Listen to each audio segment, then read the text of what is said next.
নমস্কার বন্ধুরা, গল্পের চিলেকোঠা পরিবারে আপনাদের সকলকে স্বাগত জানাই। আমি সায়নী।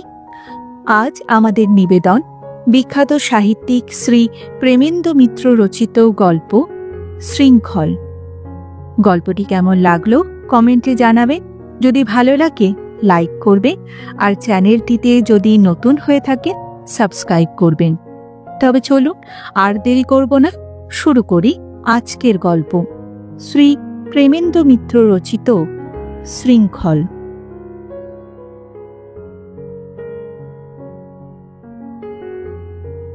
কয়েকটা দিন এমনই করিয়াই কাটিয়া যাইতেছে। ভূপতি বাড়ি আসে অনেক রাত করিয়া। দরজায় দুইটা মৃদু টোকা দেয়।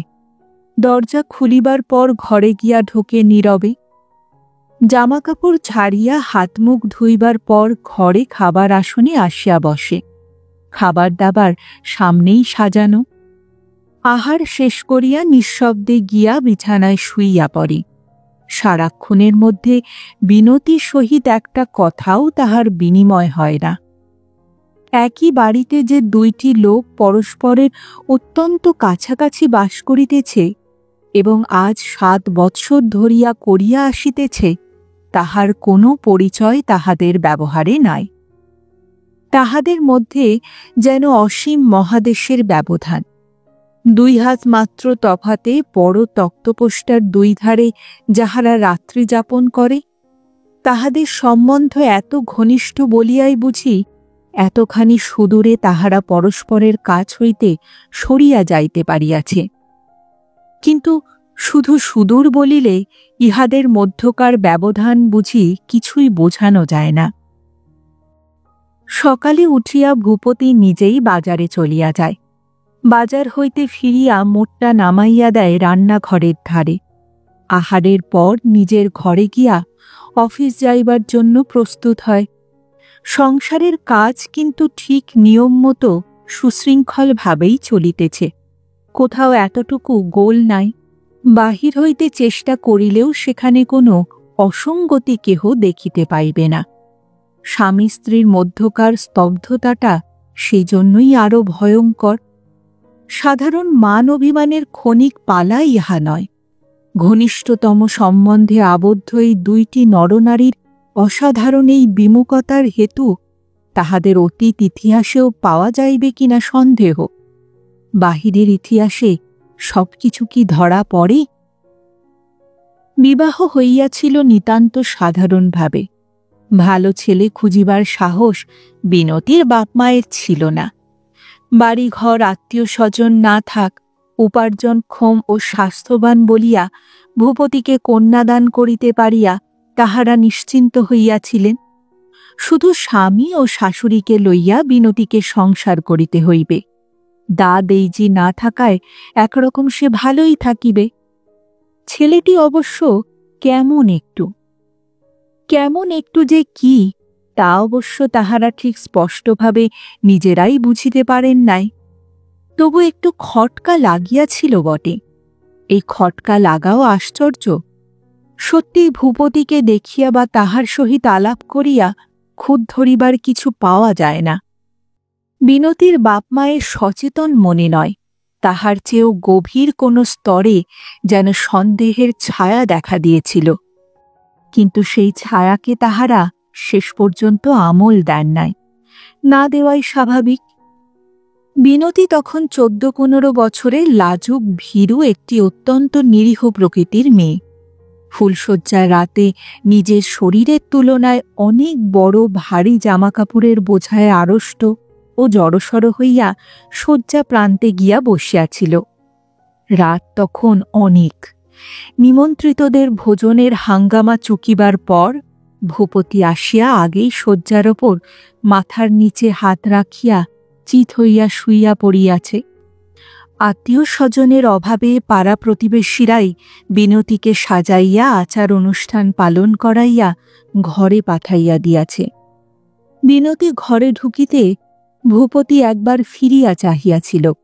তাহার পর সে নিজে উঠিয়া সমবেত মেয়েদের কৌতুক হাস্য উপেক্ষা করিয়া সশব্দে দরজাটা বন্ধ করিয়া আবার বিছানায় আসিয়া শুইয়া পড়িল। বিছানায় উঠিবার সময় পাশের বালিশটা বুঝি অসাবধানে পা লাগিয়া মাটিতে তখন পড়িয়া গিয়াছে। বিনতী নিজের অজ্ঞাত সারে স্বাভাবিক কর্তব্যবোধেই সেটা তুলিয়া বিছানায় আবার রাখিয়া দিয়াছে, আর রাখিয়া দিতেই ভূপতি পা দিয়া আবার সেটা মেঝেই ফেলিয়া দিয়াছে। বিস্মিত ও একটু ভীতভাবেই বিনতী স্বামীর দিকে ফিরিয়া চাইয়াছিল। না, ভয় করিবার কিছু নাই।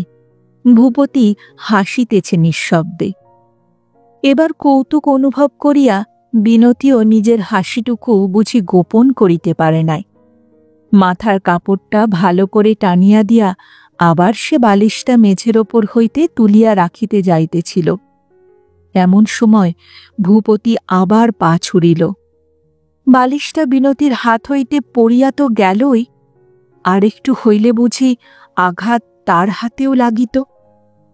বিনতী এবারে ঠিক কৌতুকটা আর উপভোগ করিতে পারিল না, কিন্তু সচকিত হইয়া সে হাত সরাইয়া লইতে ভূপতির উচ্চ হাসি শোনা গেল। ভূপতি তখন বিছানার ওপর উঠিয়া বসিয়াছে। বিনতীও হাসিল, কিন্তু এবার আর বালিশ তুলিবার চেষ্টাও করিল না। খাটের একেবারে শেষ প্রান্তে দেওয়ালের কাছে সরিয়া দাঁড়াইল। ভূপতি খানিক তাহার দিকে চাহিয়া থাকিয়া হাসিতে হাসিতে বলিল, কই, বালিশটা তুললে না? বিনতী এবার তাহার দিকে সকৌতুক ভৎসনার দৃষ্টিতে তাকাইয়া মাথা নত করিল। ঘোমটার ভিতর হইতে তাহার মুখ আর দেখা যায় না। তোলো, বালিশটা তোলো।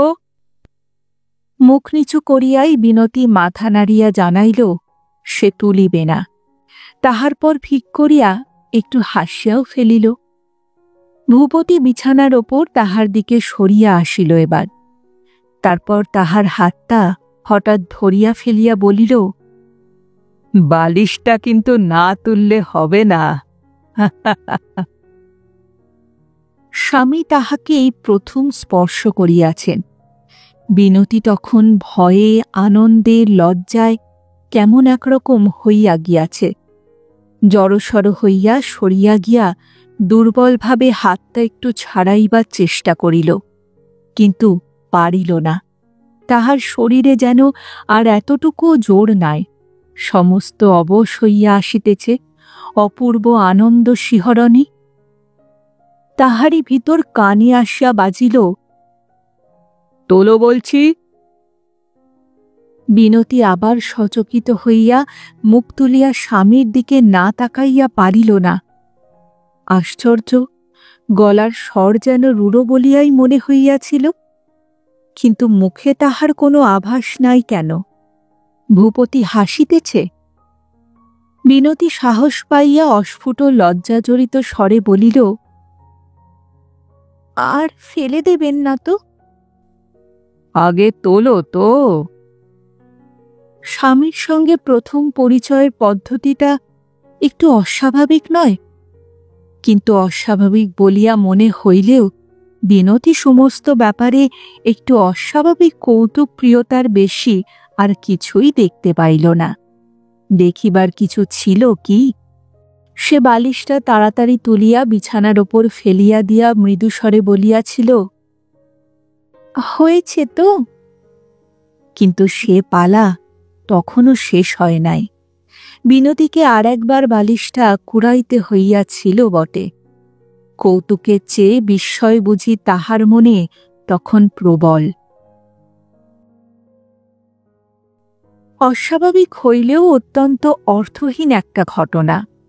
বিনতীর মনে তাহার স্মৃতিও থাকিবার কথা নয়, কিন্তু যত দিন গিয়াছে বিনতীর মনে হইয়াছে যে প্রথম রাত্রির ব্যাপারটিতেই বুঝি তাহাদের ভবিষ্যৎ জীবনের ইঙ্গিত ছিল।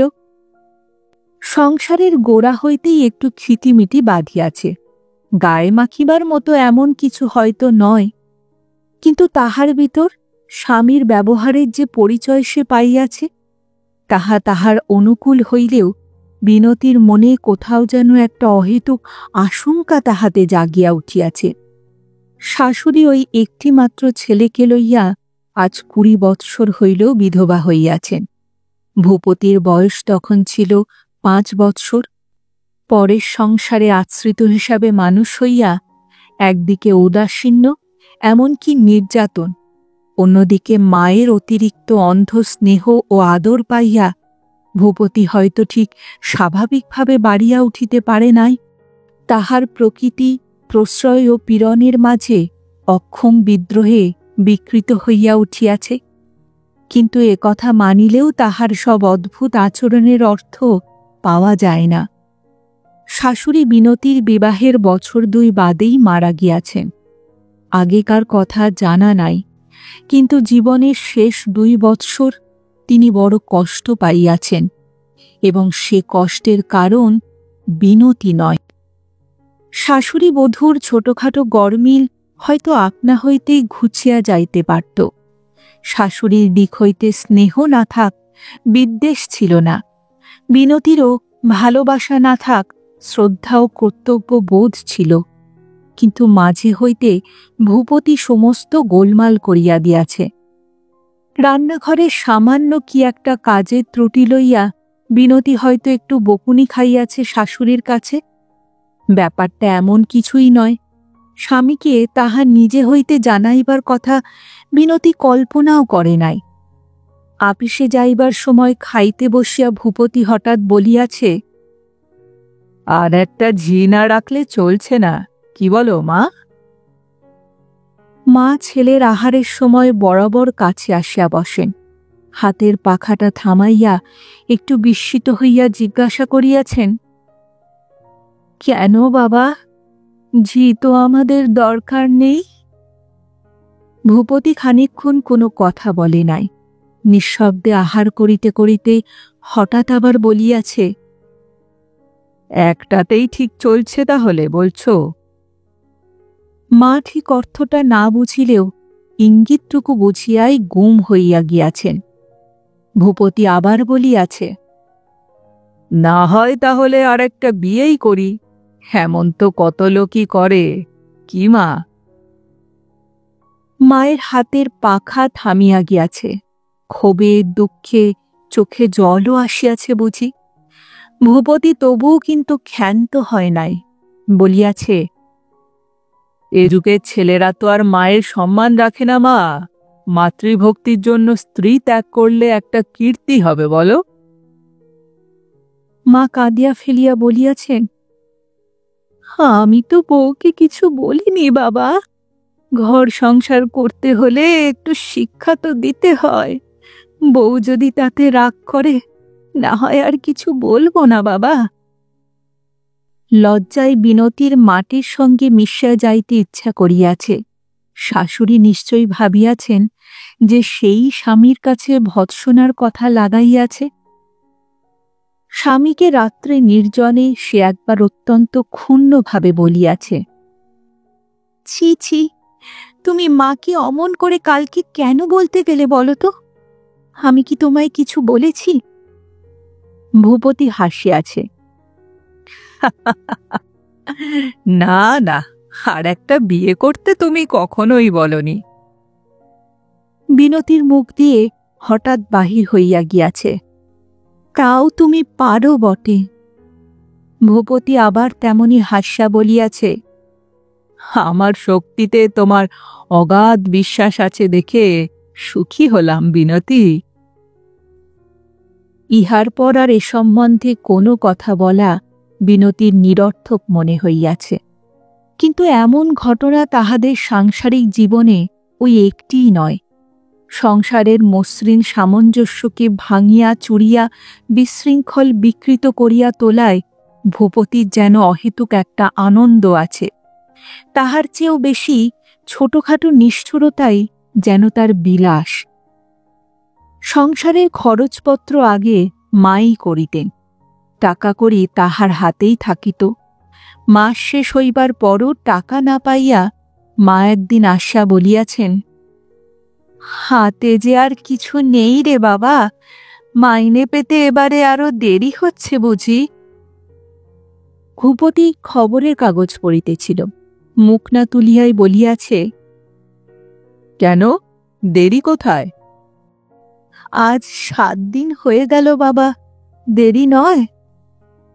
মাইনে তো অনেক দিনই পেয়েছি। ও, তোমায় দেওয়া হয়নি বুঝি? আচ্ছা, দেবক্ষণ। আমার যে আজই দরকার বাবা, মাসের চাল ডালগুলো আনিয়ে নিতে হবে। ভূপতি আবার খবরের কাগজে মনোনিবেশ করিয়া বলিয়াছে, আচ্ছা আচ্ছা, ওর কাছেই দেবক্ষণ, চেয়ে নিও যা দরকার। আঘাত হিসাবে এইটুকুই কি যথেষ্ট নয়? মা একেবারেই মর্মাহত হইয়া ফিরিয়া যাইতেছিলেন। নির্বিকার নিষ্ঠুরতা এতদূর পর্যন্ত বুঝি কোনো রকমে বোঝা যায়।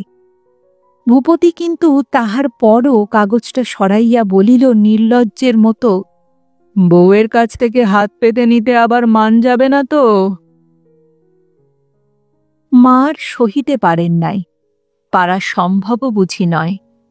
হঠাৎ ফিরিয়া দাঁড়াইয়া অশ্রুরুদ্ধ কণ্ঠে যা নয় তাই বলিয়া মনের সমস্ত রুদ্ধ বেদনা ও ক্ষোভ প্রকাশ করিয়াছেন।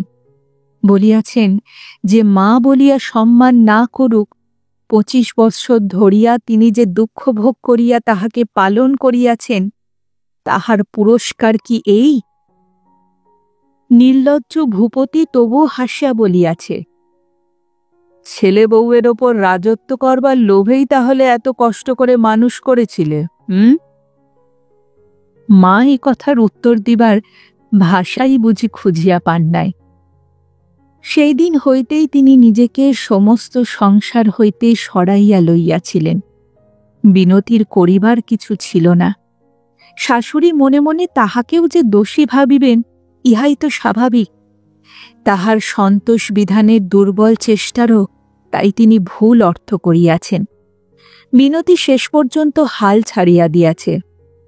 স্বামীকে কিন্তু তখন হইতেই বিনতি ভয় করিতে শুরু করিয়াছে। স্বামীর এ সমস্ত ব্যবহার সত্যিই দুর্বোধ্য। স্ত্রীর প্রতি উৎকট ভালোবাসার পরিচয় যে ইহা নয়, তাহা বিনতি ভালো করিয়াই জানে।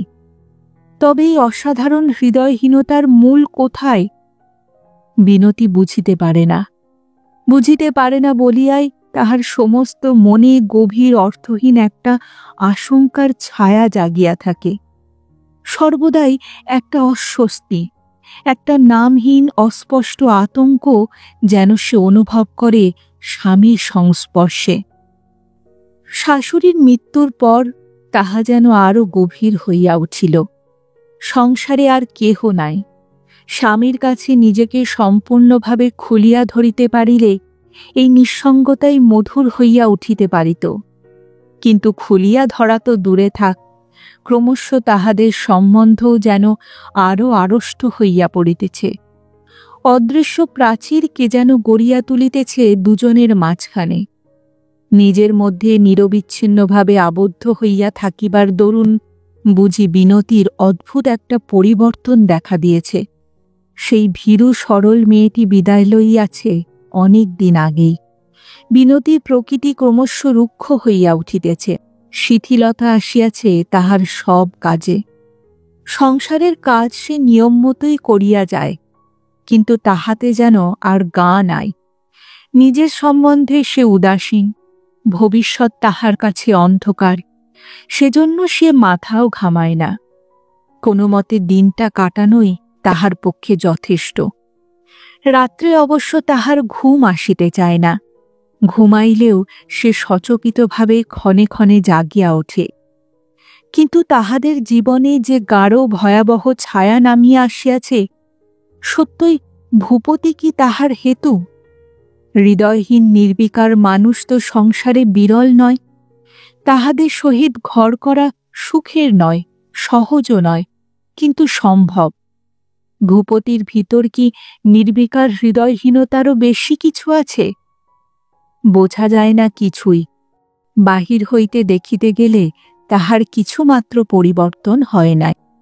যে অদৃশ্য প্রাচীর পরস্পরের মধ্যে বিনতি সারাক্ষণ অনুভব করে, ভূপতির কাছে তাহার অস্তিত্বই নাই বলিয়া মনে হয়। বরাবর যেমন ছিল সে এখনো তেমনই আছে।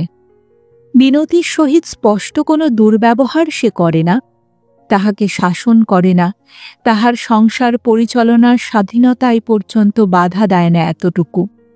স্ত্রীর সহিত সে যে আলাপ করে তাহাকে সহজ বলিয়াই মনে হয়। কণ্ঠ তার একান্ত সরল। একদিন হঠাৎ ভূপতি বলিল, তোমার চুল যে সব উঠে যাচ্ছে, খেয়াল করো না?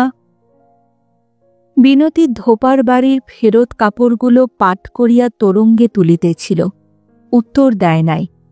ভূপতি আবার বলিয়াছে, কি ভাগ্যি, তোমার কপাল ছোট, চওড়া কপালের ওপর চুল উঠে গেলে মেয়েদের ভারী খারাপ দেখায়।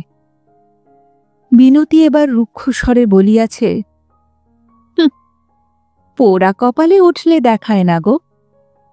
ভূপতি হাসিয়া উঠেছে। তুমি আয়নায় দেখেছ বুঝি? আয়নায় দেখবার দরকার নেই, আমি জানি। তাহলেও চুল থাকলে পোড়া কপাল ঢাকা থাকে। আচ্ছা, কালই একটা ভালো তেল আনতে হবে তোমার জন্য। কাপড়গুলো তুলিয়া তোরঙ্গ বন্ধ করিয়া বিনতি বলিয়াছে, দরকার নেই আমার, আমার চুল উঠলে ক্ষতি নেই। একটু আছে যে, আহা, চুল উঠে গেলে সিঁথিতে যে সিঁদুর পড়বে না ঠিক মতো, সেটাও তো দরকার, কি বলো? বিনতি চুপ করিয়াছিল। ভূপতি আবার বলিল, কালই একটা তেল আনিব তোমার জন্য, দেখো। ভূপতি তাহার পরদিন সত্যই একটা তেল লইয়া আসিল। বলিল, এই নাও, রোজ ঠিকমতো মেখো। মাথার তেলের শিশি এত ছোট দেখিয়া বিনতি না জিজ্ঞাসা করিয়া পারে নাই, এত ছোট শিশি যে, এ তো একবার মাখলেই ফুরিয়ে যাবে। ভূপতি ঈষৎ হাসিয়া বলিল, বিনতি, ওটা মাথার নয়, কপালে লাগাবার জন্য। পড়ে দেখো না, পোড়া ঘায়ে ধন্বন্তরী লেখা আছে, দেখো।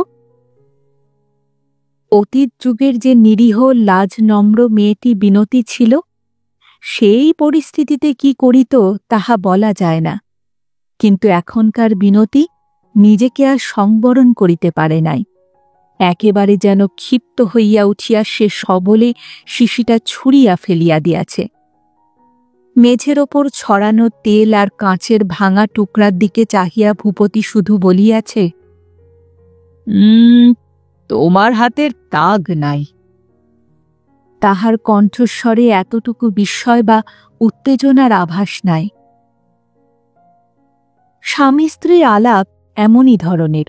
ভূপতি কোনোদিন হয়তো সকালবেলা খবরের কাগজ পড়িতে পড়িতে ডাকিয়া বলে, শুনে যাও। বিনতি কি একটা কাজে ভাড়ারে যাইতেছিল, দাঁড়িয়া পড়িয়া বলে, কেন? শুনে যাও না। বিনতি কাছে আসিলে খবরের কাগজের একটা জায়গা তাহাকে দেখাইয়া ভূপতি বলে, পড়ো না, পড়ো, ভারী একটা মজার খবর। আমার সময় নেই এখন, বলিয়া বিনতি চলিয়া যাইবার উপক্রম করিলে ভূপতি হঠাৎ তাহার আঁচলটা ধরিয়া ফেলিয়া বলে, খুব আছে, এইটুকু পড়তে আর কতক্ষণ। মিনতি অগত্যা কাগজটা হেলা ভরে হাতে তুলিয়া লয়, কিন্তু পড়িতে পড়িতে তাহার মুখ অন্ধকার হইয়া ওঠে। নিঃশব্দে কাগজটা স্বামীর কোলের ওপর নামাইয়া দিয়া কঠিন মুখে চলিয়া যাইবার উপক্রম করিতে ভূপতি তাকে ধরিয়া রাখিয়া বলে, ভারী মজার, হ্যাঁ না? বিনতি স্বামীর চোখের দিকে তীব্র দৃষ্টিতে চাহিয়া গম্ভীর মুখে বলে, হুম হুম। পৃথিবীতে কাউকেই বিশ্বাস নেই, কিছুই আশ্চর্য নয়, কি বলো? না, বলিয়া বিনতি হাতটা ছাড়াইয়া লইয়া এবার চলিয়া যায়। ভূপতি তখনকার মতো আর কিচ্ছুটি বলে না, কিন্তু খাবার সময় প্রথম ভাতের গ্রাস মুখে তুলিতে গিয়া হঠাৎ নামাইয়া রাখিয়া বলে, এমনি নিশ্চিন্ত বিশ্বাসে সে লোকটাও তো মুখে ভাত তুলেছিল। সারাদিন খেটে খুটে হয়রান হয়ে এসেছে, খিদে সমস্ত অন্ধকার দেখছে। কেমন করে বেচারা জানবে সেই অন্ধকারই চিরদিনের মতো নেমে আসবে? আচ্ছা বলো, কেমন করে সে জানবে তার জীবনের ওই হবে শেষ গ্রাস? বিনতি বুঝি একটু শিহরিয়া ওঠে। সেদিকে একবার চাহিয়া ভূপতি বলিয়া যায়, তার স্ত্রী নিশ্চয়ই তখনও তার সামনে বসে। স্বামীর জন্য অনেক যত্নে অনেক পরিশ্রমে সে অমন খাওয়ার আয়োজন করেছে। খিদে শুধু মিটবে না, জীবনের খিদে একেবারে শেষ হয়ে যাবে। কেমন করে স্বামী সে গ্রাস মুখে তোলে তাকে দেখতে হবে না? ভূপতির মুখে একটু হাসির রেখা যেন দেখা দেয়। সে আবার বলে, তার স্ত্রীর সেই সাগ্রহে বসে থাকা আমি যেন দেখতে পাচ্ছি বিনতি। অমন সে কত দিন কত রাত আগেও তো বসে থেকেছে, কিন্তু এত আগ্রহ নিয়ে বোধহয় নয়, কি বলো? হঠাৎ বিনতি সেখান হইতে উঠিয়া বাহিরে চলিয়া গিয়াছে। কিন্তু ভূপতিরও একটু বুঝি পরিবর্তন দেখা দেয়। বিনতি কিছু না বলিলেও নিজে হইতে সে একদিন বাড়িতে একটা ঝি রাখার বন্দোবস্ত করিয়াছে।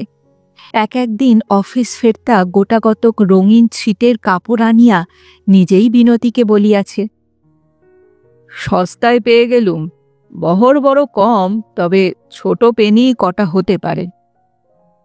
বিনতি সন্তান সম্ভবা, শরীর তাহার অত্যন্ত ভাঙিয়া পড়িয়াছে। গায়ে যেন রক্ত নাই, হাত পা শীর্ণ। সন্তান লাভের কল্পনায় আনন্দ হয়তো তাহারও আছে, কিন্তু উৎসাহ নাই। উৎসাহ তাহার আর কিছুতেই নাই। হয়তো ইহা তার ক্লান্ত দুর্বল শরীরেরই প্রতিক্রিয়া, হয়তো তাহার চেয়েও আরও বেশি কিছু। হয়তো ভাবী সন্তান সম্বন্ধেও তাহার আশঙ্কা আছে। ভূপতিরই ছায়া যদি তাহার মধ্যে দেখা দেয়, তেমনি অপরিচিত ভয়ঙ্কর দূরত্ব যদি থাকে তাহার মধ্যে, মাতৃত্ব দিয়াও যদি তাহাকে আপন করা না যায়। বিনতি সে কথা ভাবিতে চায় না, ভবিষ্যৎ সম্বন্ধে উদাসীন থাকিবার চেষ্টা করে। ভূপতির চোখে মুখে কিন্তু কেমন একটু উজ্জ্বলতা বুঝি দেখা দিতে থাকে। একদিন সে হঠাৎ জিজ্ঞাসা করিল, এই বিছানাটুকু পেতে এত হাঁপাচ্ছ কেন? বিনতি উত্তর দিল না। সে সত্যই ক্লান্ত, অত্যন্ত দুর্বল। কোনো রকমে মনের জোরে সে যেন খাড়া হইয়া কাজ করিয়া বেড়ায়। তাহার সমস্ত শরীর কিন্তু প্রতিবাদ করে। একবার শুইলে তাহার যেন আর উঠিতে ইচ্ছে করে না। মনে হয় ঘুম যদি মৃত্যুর মতো গাঢ় হইয়া নামে, তাহা হইলেও যেন আর কিছু আসা যায় না। ভূপতির সন্তান যেন এখন হইতেই তাহার বিরুদ্ধে শত্রুতা শুরু করিয়াছে। তাহার সমস্ত প্রাণশক্তি সে নির্মমভাবে শোষণ করিয়া লইবে। ভূপতি একদিন হঠাৎ ডাক্তার ডাকিয়া আনিল নিজে হইতেই। বিনতি ডাক্তার দেখাইতে চায় না, কিন্তু তবুও তার আপত্তি টিকিল না। ডাক্তার ওষুধপত্র লিখিয়া দিয়া গেল, সাবধানে থাকিবার জন্য উপদেশ দিয়া গেল অনেক। ভয়, হ্যাঁ, ভয় একটু আছে বইকি। ডাক্তার ভূপতির জিজ্ঞাসার উত্তরে তাহাই বলিয়া গিয়াছে। ডাক্তার চলিয়া যাইবার পর বিনতি অদ্ভুতভাবে হাসিয়া বলিয়াছে, ডাক্তার ডাকতে গেছিলে কেন? আমি মরব না, ভয় নেই। ভূপতি উত্তর দিয়াছিল, বলা যায় না, তুমি এখন তা পারো। বিনতি মরে নাই, কিন্তু মৃত্যুর একেবারে প্রান্তে উপনীত হইয়া একটি মৃত সন্তান প্রসব করিয়াছে। নিরাপদে ভালোভাবে প্রসব যাহাতে হয়, সেজন্য ভূপতি স্ত্রীকে হাসপাতালে রাখিয়াছিল। মৃত সন্তান প্রসব করিবার পর বিনতির নিজের জীবন লইয়াই অনেকক্ষণ টানাটানি চলিয়াছে। সেটাকে খানিকটা সামলাইবার পর ভূপতি স্ত্রীকে দেখিবার অনুমতি পাইয়াছিল। যে ডাক্তারের ওপর বিনতির ওয়ার্ডের ভার ছিল, তিনি বলিয়াছেন, এ যাত্রায় খুব আপনার বরাত জোর মশাই। কেটে ছিঁড়ে ছেলেটাকে সময় মতো না বার করলে স্ত্রীকে আপনার আর বাঁচানো যেত না। অদ্ভুতভাবে ডাক্তারের দিকে তাকাইয়া ভূপতি বলিয়াছে, আপনাকে আমার ধন্যবাদ দেওয়া উচিত। ডাক্তারি কেমন যেন বিব্রত হইয়া গিয়া বলিয়াছেন, না, ধন্যবাদ কিসের, এ তো আমাদের কর্তব্য।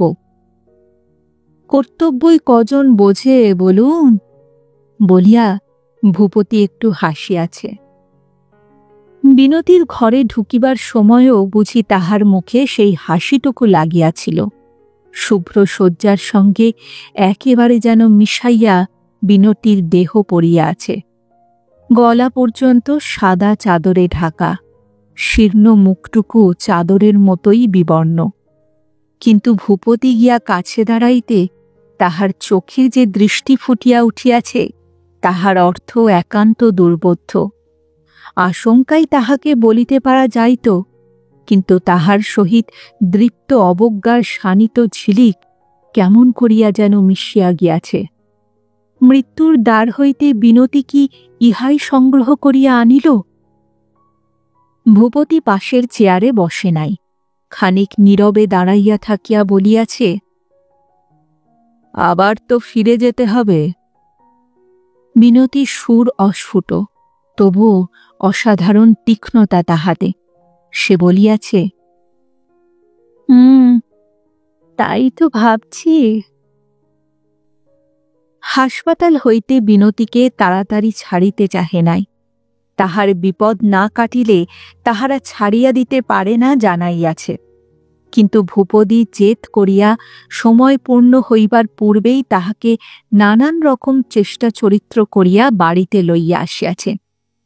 সেই ডাক্তার বলিয়াছেন, আপনি ভুল করছেন মশাই, স্নেহ ভালোবাসা বড় জিনিস, কিন্তু রোগ হাসপাতালের এই হৃদয়হীন কলের মতো সেবাতেই সারে।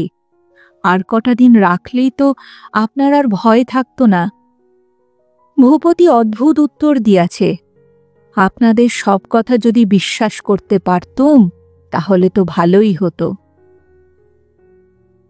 কিন্তু বাড়িতে ফিরিয়া দিন দিন আশ্চর্যভাবে বিনতি সবল সুস্থ হইয়া উঠিয়াছে। মৃত্যুকে এমন করিয়া তুচ্ছ করিবার জোর সে কোথায় পাইল কে জানে।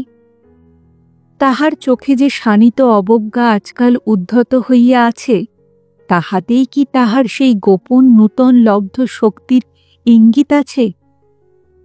স্বামী স্ত্রীর কথাবার্তা বন্ধ হইয়াছে মাত্র কয়েকদিন, ব্যাপারটা বোধহয় এমন কিছু নয়।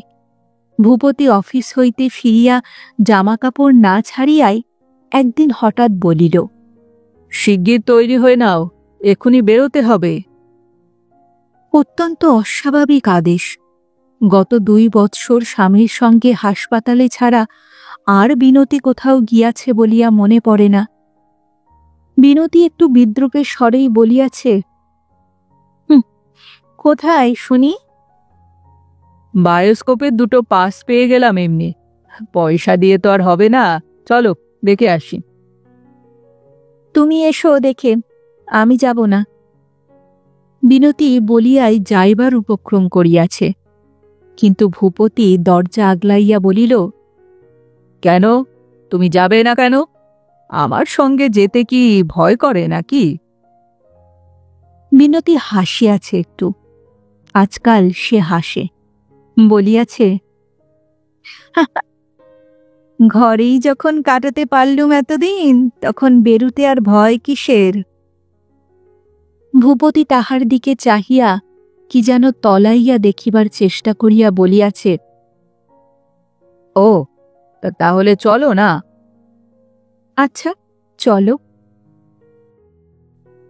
রাস্তায় একবার ট্রাম বদল করিয়া আর একটা ট্রামে উঠিবার সময় বিনতি বলিয়াছে, কাছাকাছি বুঝি বায়োস্কোপ ছিল না? ছিল, থাকবে না কেন, কিন্তু অমনি দেখবার পাস ছিল না। সিনেমা সত্যই শহরের আরেক প্রান্তে। ভূপতি সেখানে গিয়া স্ত্রীকে ওপরে মেয়েদের সিটে উঠাইয়া দিয়াছে। বিনতি একবার বলিয়াছিল, একসঙ্গে বসলেও তো ক্ষতি ছিল না। ভূপতি বলিয়াছে, না, নিচে বড় ভিড়, তুমি কষ্ট পাবে। বিনতি অদ্ভুতভাবে হাসিয়া মেয়েদের সিটে ওপরে উঠিয়া গিয়াছে।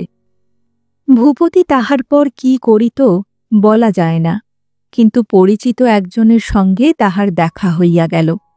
লোকটা হঠাৎ হাসিয়া বলিল, এই যে, শক্ত মন্দ নয়, এই এত দূর এসেছিস বউকে বায়োস্কোপ দেখাতে? হ্যাঁ, ছিলি কোথায় এতদিন? ভূপতি তাহাকে লইয়া নিজেও বায়োস্কোপে ঢুকিয়াছে। বন্ধুটিও পাশেই বসিয়াছিল। সে একবার ভূপতিকে চিমটি কাটিয়া বলিয়াছে, অত ঘন ঘন ওপরে তাকাসনি, আরে তোর বউ পালিয়ে যাবে না। ভূপতি যেন সংকুচিত হইয়া পড়িয়া বলিয়াছে, হ্যাঁ, না না, ভারী লাজুক তো, ঠিকমতো জায়গা পেল কিনা দেখছিলুম। বায়োস্কোপ আরম্ভ হইবার খানিক পরেই কিন্তু উসখুস করিতে করিতে ভূপতি আবার উঠিয়া পড়িয়াছে। বন্ধু জিজ্ঞাসা করিয়াছে, এ আবার কি হলো রে তোর? ভূপতি বলিয়াছে, কিছুই না, আমি আসছি। বন্ধু হাসিয়া বলিয়াছে, বুঝেছি বুঝেছি, এমন বায়োস্কোপ দেখানো কেন বাপু? ঘরে শিকল দিয়ে এলেই রাখতে। ভূপতি আর কোনো কথা বলে নাই। তাড়াতাড়ি হল হইতে বাহির হইয়া রাস্তার ধারে একটা ট্যাক্সিতে শটান উঠিয়া বসিয়া একদিকে চালাইতে বলিয়াছে। ট্যাক্সিটা স্টার্ট দিবার পরেও ড্রাইভার হঠাৎ থমকিয়া গিয়াছে।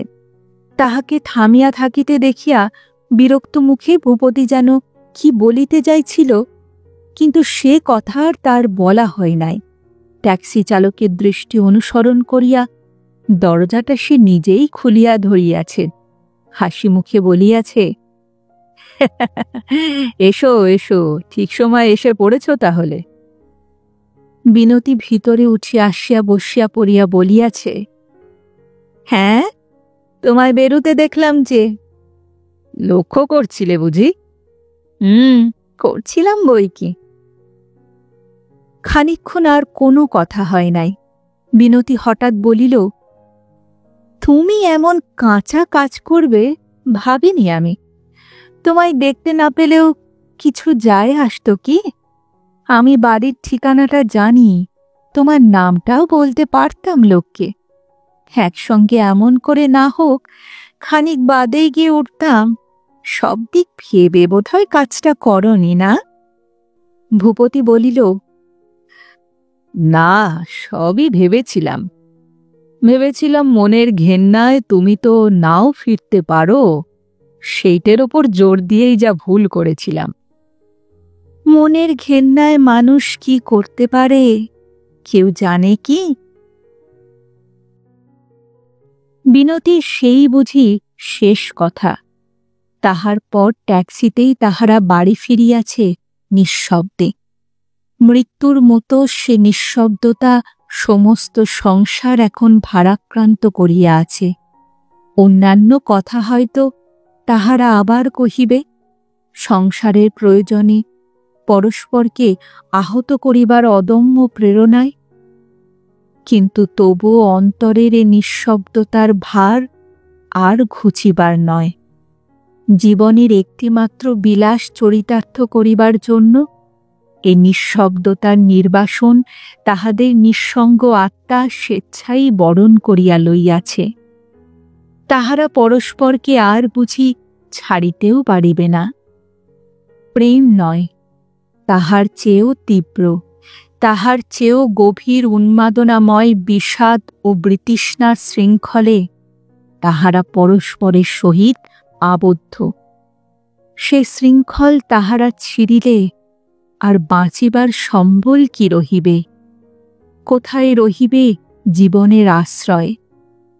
পরস্পরের জন্য তাহারা বাঁচিয়া থাকিতেও যে চায়, এইভাবেই নিঃসঙ্গতায়, তীব্র ঘৃণায়, গভীর বিতৃষ্ণায়।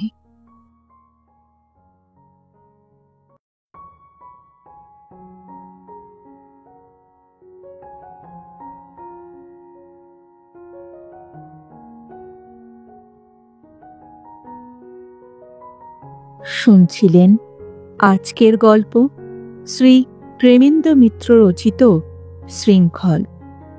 ফিরে আসছি আরেকটি নতুন গল্পের সঙ্গে কিছুদিনের মধ্যে। ততদিন ভালো থাকবেন, সুস্থ থাকবেন এবং গল্পে থাকবেন।